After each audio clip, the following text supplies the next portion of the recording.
आइए आज बात करते हैं आलोक धनवा पर। आलोक धनवा नई कविता का एक ऐसा नाम है, एक ऐसा हस्ताक्षर है जो केवल एक कृति रचकर ही पूरे हिंदी साहित्य जगत में छा गए।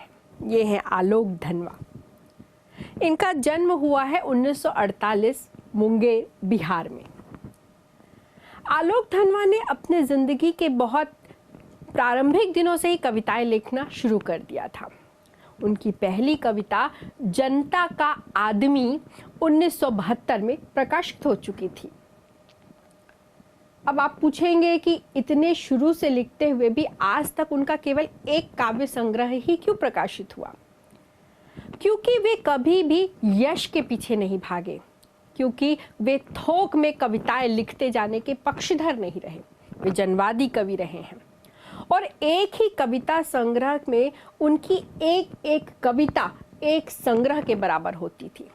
नई कविता पे आरोप लगते रहते हैं कि लोगों को ये याद नहीं रहती, लेकिन आलोक धनवा की कविताएं इतनी सुंदर होती थीं कि छंदबद्ध न होने के बावजूद लोगों को ये याद रह जाती थी। भागी हुई लड़कियां, छतों पर लड़कियां, ब्रूनो की बेटियां, ये वे कविताएं हैं जो लोगों की जबान पर एक बार में चढ़ गईं, जिन पे लंबी लंबी चर्चाएं हुई। ऐसी कविताएं इससे पहले ना देखी थी न सुनी थी हमने। तो अन्य कवियों की तरह वे बहुत सारी कविता लिखने की बजाय अच्छी गुणात्मक चंद कविताएं लिखे और हिंदी साहित्य जगत में आज वे सर्वत्र छाए हुए हैं। उनकी कविता संग्रह का नाम है दुनिया रोज बनती है। आप देखिए कि जिस व्यक्ति की आंखों को लगे कि दुनिया रोज बनती है, वो भला पुराना हो सकता है? और इतनी एक संग्रह के बाद भी उन्हें इतने सम्मान मिले। उन्हें मिला राहुल सम्मान और बिहार राष्ट्र भाषा परिषद का साहित्य सम्मान भी उन्हें प्राप्त हुआ और कई सम्मान उन्हें मिलते रहे।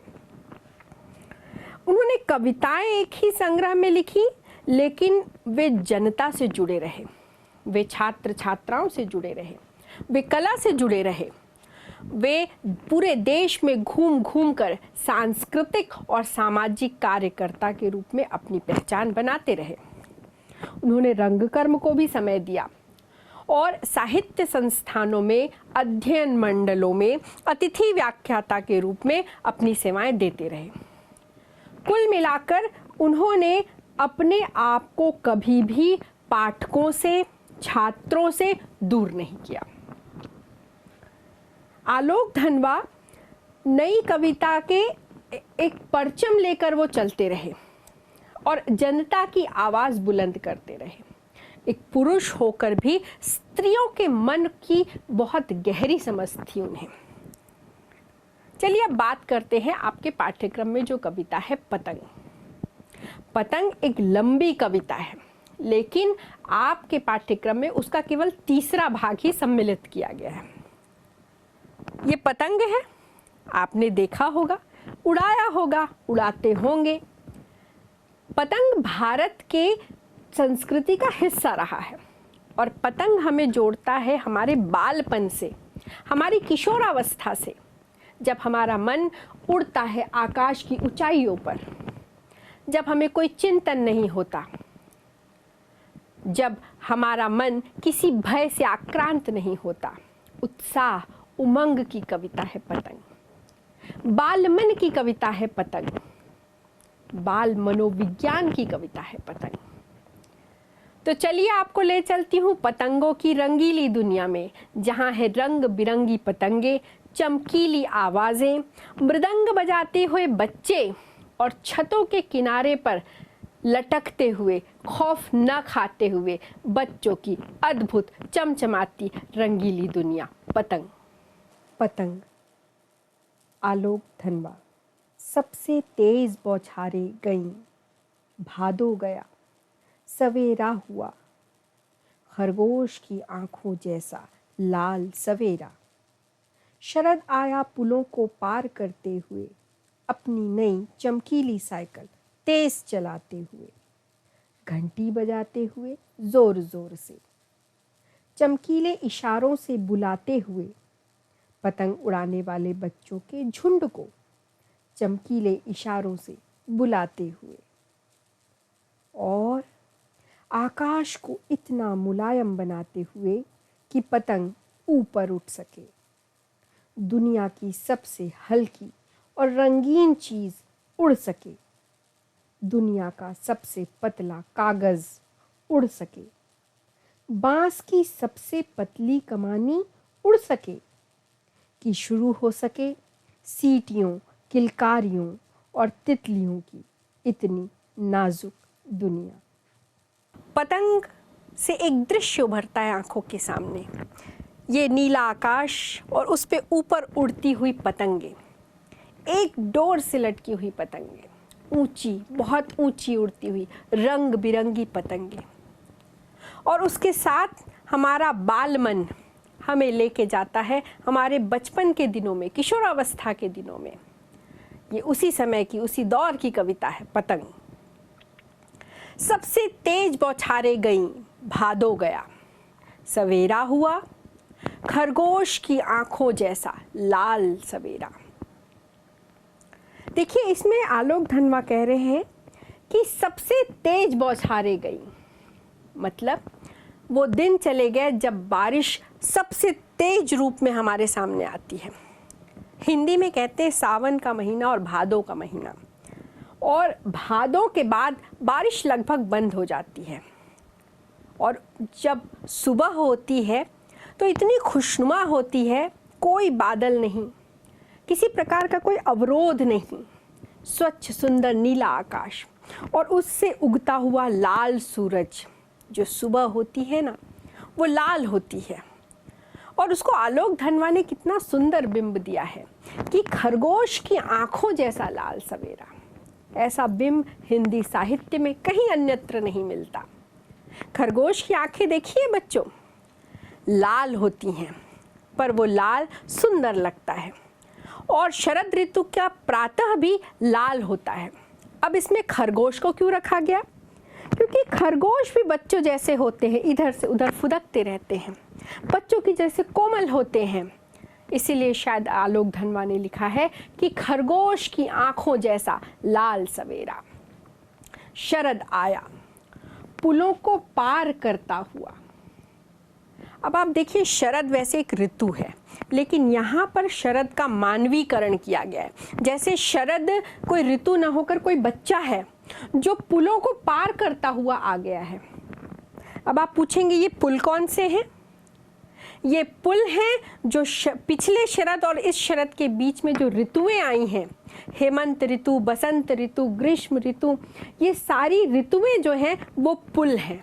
और इन पुलों को पार करता हुआ शरद एक नन्हे बच्चे की तरह आ गया है।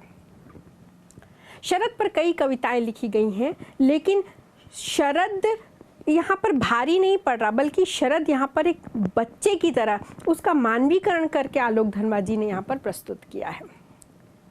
अपनी नई चमकीली साइकिल तेज चलाते हुए। आपने देखा होगा कि बच्चे जब साइकिल चलाना शुरू करते हैं तो बहुत तेज चलाते हैं। और ये जो शरद आ रहा है वो भी अपनी नई साइकिल में आ रहा है। कैसी साइकिल? नई चमकीली साइकिल। अब इसे चमकीली साइकिल क्यों कहा गया है?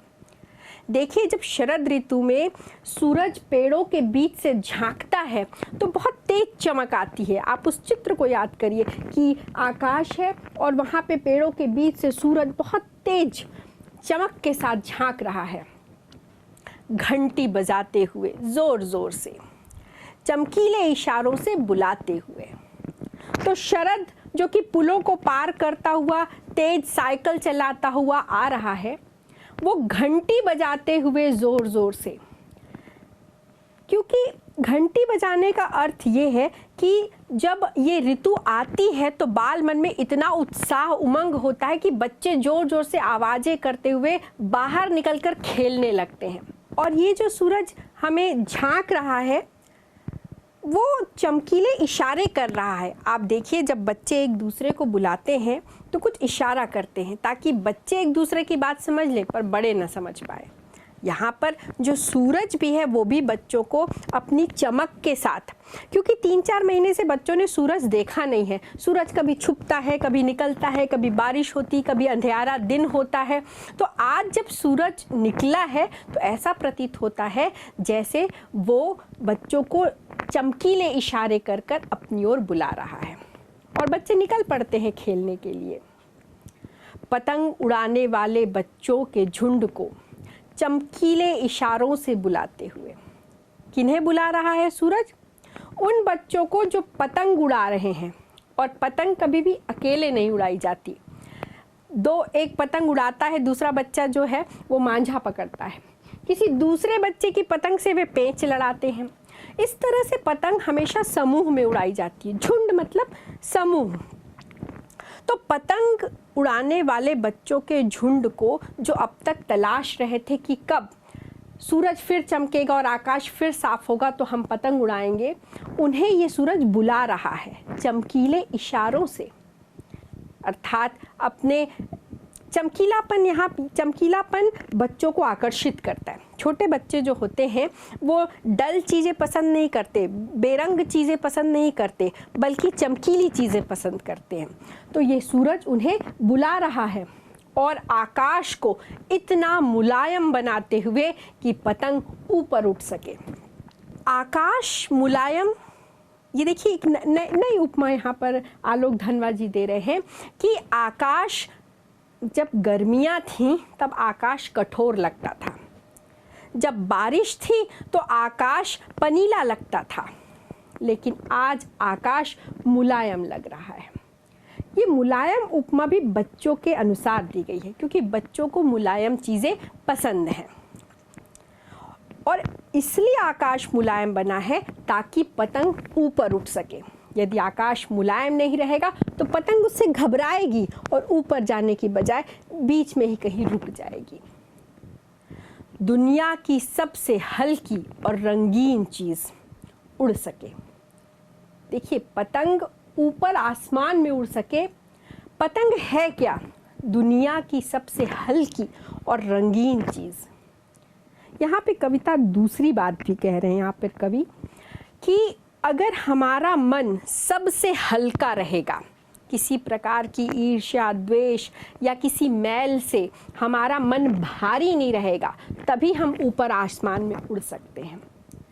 पतंग को इसीलिए यहाँ पर कवि कह रहे हैं कि दुनिया की सबसे हल्की और रंगीन चीज़। हमारे मन में जितने ज़्यादा रंग होंगे, प्रेम के, करुणा के, दया के, उतने ज़्यादा हम ऊपर आकाश में उड़ सकेंगे। तो यहाँ पर कवि पतंग के माध्यम से मानव के हृदय की भी बात कह पा रहे हैं। दुनिया की सबसे हल्की और रंगीन चीज उड़ सके, दुनिया का सबसे पतला कागज उड़ सके, बांस की सबसे पतली कमानी उड़ सके। आप देखिए यहाँ पे आलोक धनवा जी कह रहे हैं कि जो सबसे हल्का कागज है वो उड़ता है, जो सबसे रंगीन कागज है वो उड़ता है, और दुनिया का सबसे पतला कागज उड़ता है, बांस की सबसे पतली कमानी उड़ती है। यहाँ पर आपने देखा होगा जो पतंग का जो कागज होता है वो बहुत पतला होता है, इसीलिए वो आकाश में इतना ऊपर उड़ता है। यहाँ पर कवि मनुष्यों के लिए भी कह रहे हैं कि जो सबसे कमज़ोर है, जो सबसे नीचे है, जो सबसे कमतर है, उसी में संभावनाएं हैं सबसे ऊपर उड़ सकने की। इसलिए बच्चों, कभी भी मन में हमें हीन भावना नहीं लानी चाहिए कि हमारे पास कुछ कम है, बल्कि इसे हमें एक यह सोचना चाहिए कि हमारे पास कुछ नया, कुछ अच्छा करने के लिए एक अपॉर्चुनिटी है, एक अवसर है।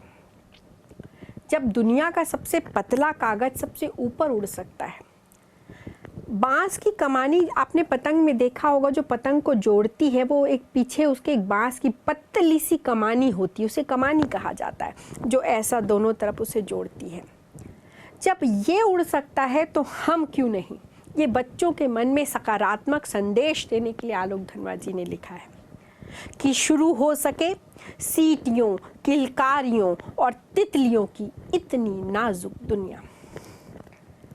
जब बच्चे पतंग उड़ाते हैं, जब बच्चे अपनी मौज में होते हैं तो वो सीटियाँ बजाते हैं, वो उत्साह से। ये कविता उत्साह की कविता है, उमंग की कविता है।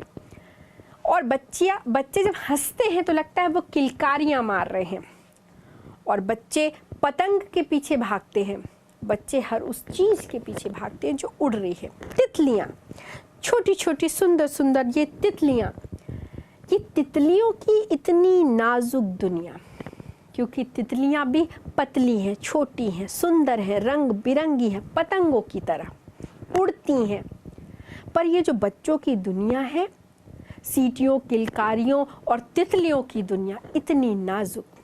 यहाँ पर फिर बाल मनोविज्ञान पर लेके जा रहे हैं आलोक धनवा कि बच्चे का मन जितना रंगीन है, जितना हल्का है, बिना किसी द्वेष ईर्ष्या भाव के, उतना ही नाजुक भी है। तो हमें बच्चों के मन पर किसी भी प्रकार का कोई बोझ नहीं लादना चाहिए, बच्चों के मन में किसी किस्म की कोई कड़वाहट नहीं भरनी चाहिए, क्योंकि जो उनकी नाजुक दुनिया है, अगर वो एक बार टूट गई तो दोबारा हम उसे बना नहीं सकते। जन्म से ही वे अपने साथ लाते हैं कपास, पृथ्वी घूमती हुई आती है उनके बेचैन पैरों के पास। जब वे दौड़ते हैं बेसुध, छतों को भी नरम बनाते हुए, दिशाओं को मृदंग की तरह बजाते हुए। जब वे पेंग भरते हुए चले आते हैं डाल की तरह लचीले वेग से, अक्सर छतों के खतरनाक किनारों तक, उस समय गिरने से बचाता है उन्हें सिर्फ उनके ही रोमांचित शरीर का संगीत। पतंगों की धड़कती ऊंचाइयां उन्हें थाम लेती हैं, महज एक धागे के सहारे, अपने रंध्रों के सहारे। जन्म से ही वे अपने साथ लाते हैं कपास। कपास क्या है बच्चों? कपास है रुई जो पौधे में लगी रहती है, जब पौधे से उसे निकाला जाता है उसे हम कहते हैं कपास। बच्चे भी जन्म से अपने साथ कपास लाते हैं। अब कपास और बच्चों में क्या समानता है? कपास जैसे सफ़ेद शुभ्र होता है, वैसे बच्चों का मन भी बिना किसी मैल के शुभ्र धुला धुला होता है, श्वेत होता है, कोई दाग नहीं होता, मैल नहीं होता उसमें। और कपास हल्का होता है, बच्चों का मन भी हल्का होता है, जिसे धीरे धीरे दुनियादारी के बोझ से हम भारी करते जाते हैं। तो वे जन्म से ही, कोई भी बच्चा जन्म से बड़ा हल्का मासूम, इसीलिए हम कहते हैं बच्चे के जैसे हंसना, बच्चे के जैसे रोना। बच्चा क्षण भर के लिए गुस्सा होता है, दूसरे ही क्षण फिर उससे मित्रता कर लेता है। तो जन्म से ही वे लाते हैं कपास, पृथ्वी घूमती हुई आती है उनके बेचैन पैरों के पास। देखिए, पृथ्वी तो घूम ही रही है, लेकिन यहाँ पे कवि कह रहे कि पृथ्वी घूमती हुई आती उनके बेचैन पैरों के पास। बच्चों के पैर बेचैन है, बच्चे एक जगह टिक के नहीं रहते, वो बेचैन रहते कुछ करने के लिए, उत्साह रहता है इधर से उधर भागने का। और जो कहते हैं हम कि यदि हम कुछ करना चाहें तो पृथ्वी स्वयं हमारे लिए उसके प्रयोजन बना देती है। तो पृथ्वी जो घूम रही है वो घूमते घूमते ही जैसे इन बच्चों के पैरों के पास आ गई है, जहाँ बच्चों को दौड़ते हुए ये एहसास ही नहीं है कि पृथ्वी घूम रही है।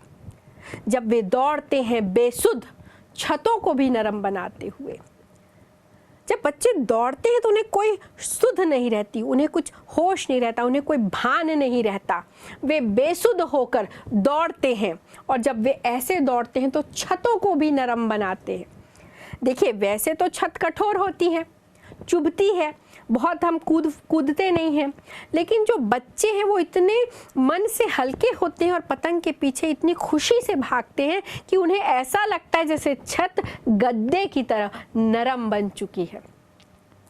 हमारे जीवन में भी जिस काम को हम उत्साह और उमंग से करते हैं उसके पीछे हमें कोई भार, कोई कठोरता महसूस नहीं होती। दिशाओं को मृदंग की तरह बजाते हुए, मृदंग एक वाद्य यंत्र है बच्चों, जिसे बजाने से आवाज़ निकलती है। और जब बच्चे दौड़ते हैं तो वो इतनी तरह तरह की आवाज़ें निकालते हैं खुश होकर, उमंग से, कि ऐसा लगता है कि दिशाओं को मृदंग की तरह बजाते हुए बच्चे दौड़ रहे हैं। देखिए दृश्य बिंब भी, अभी तक तो दृश्य बिंब थे, शरद का ऋतु, भादों का महीना, दौड़ते हुए बच्चे, लेकिन यहाँ पर आप देखिए कि ध्वनि बिंब है, दिशाओं को मृदंग की तरह बजाते हुए। जब वे पेंग भरते हुए चले आते हैं डाल की तरह लचीली वेग से, अक्सर कवि कह रहे हैं कि पेंग भरते हुए चले आते। अब बच्चों पेंग क्या होता है? आपने देखा होगा जब आप झूला झूलते हैं तो आपको कोई पीछे खींच के धकेलता है, फिर पीछे आप जाते फिर धकेलता है। ये जो अपने आप झूले को धकेलने के बाद उसका वापस आना है और पुनः तीव्र गति से जाना, इसे कहते पेंग भरना। और बच्चे जिस गति से दौड़ते हैं ऐसा लगता है उन्हें कोई पीछे से धकेल रहा है। तो जब वे पेंग भरते हुए चले जाते हैं डाल की तरह लचीले वेग से, अक्सर आपने देखी होगी डाल जो होती है जब हम उसे खींच कर छोड़ देते हैं तो अपने आप उसके लचीलेपन से वो एक तरफ से दूसरी तरफ चली जाती है। बच्चों में भी अक्सर डाल की तरह लचीलापन होता है, वो इधर उधर ऐसे कूदते हैं जैसे उनमें बहुत लचीलापन है, कठोरता नहीं है। छतों के खतरनाक किनारों तक उस समय गिरने से बचाता है उन्हें सिर्फ उनके ही रोमांचित शरीर का संगीत। तो जब बच्चे पेंग भरते हुए दौड़ते हैं, जब बच्चे डाल की तरह भागते हैं, तो वो ये भी भूल जाते हैं कि वे छतों के किनारों पर खड़े हैं। आप देखिए ये बच्चा जो छत के किनारे पर खड़ा हुआ है पतंग उड़ाते हुए, उसे ये ध्यान ही नहीं है कि वो इस किनारे से गिर भी सकता है। और बच्चे पतंग उड़ाते उड़ाते अक्सर आपने देखा होगा कि उन्हें ध्यान नहीं रहता, वो छत के किनारे पर पहुंच जाते और उन्हें कोई डर नहीं रहता, और ज़्यादातर वे गिरते भी नहीं हैं। उस समय गिरने से बचाता है उन्हें। देखिए कवि कह रहे हैं कि वो बच्चा जो किनारे खड़ा है पतंग उड़ा रहा है वो इसलिए नहीं गिर रहा, उसे बचा रहा है सिर्फ उनके ही रोमांचित शरीर का संगीत। उनका शरीर रोमांचियत से भरा हुआ है, उत्साह से भरा हुआ है, खुशी से भरा हुआ है, और पतंग को इस रोमांच से उड़ा रहे हैं कि उनके शरीर में एक संगीत सा बज रहा है। और यही रिदम, यही संतुलन उन्हें गिरने से बचाता है। पतंगों की धड़कती ऊंचाइयां उन्हें थाम लेती हैं महज एक धागे के सहारे। पतंगों के साथ साथ वे भी उड़ रहे हैं अपने रंध्रों के सहारे। कितनी सुंदर कविता है, देखिए। उनके रोमांचित शरीर का संगीत उन्हें बचाता है, और जो पतंग जो उड़ रहा है उसमें एक धड़कन है उस ऊंचाई में, इसे बच्चे भी थाम लेते हैं, उस धागे से उस पतंग को थाम लेते हैं और रोमांचित हो उठते हैं। और एक धागे में पतंग बंधी है और उस एक धागे में बच्चे का मन भी बंधा है। पतंग के साथ बच्चे भी उड़ रहे हैं। अब बच्चे शरीर से नहीं उड़ रहे, लेकिन बच्चे मन से उड़ रहे हैं। जब भी हम खुश होते हैं तो हमारा पैर ज़मीन पर नहीं होता, हमें ऐसा लगता है कि हम उड़ रहे हैं, और ये खुशी बच्चों की उन्हें पतंग के साथ साथ उड़ा रही है अपने रंध्रों के सहारे। रंध्र मतलब छिद्र, जो हमारे रोम रोम में छिद्र हैं, अर्थात बच्चे इतने खुश हैं कि उनके शरीर का अंग अंग उड़ रहा है, रोम रोम उड़ रहा है। बच्चों का हृदय आकाश में पतंग के साथ साथ उड़ रहा है।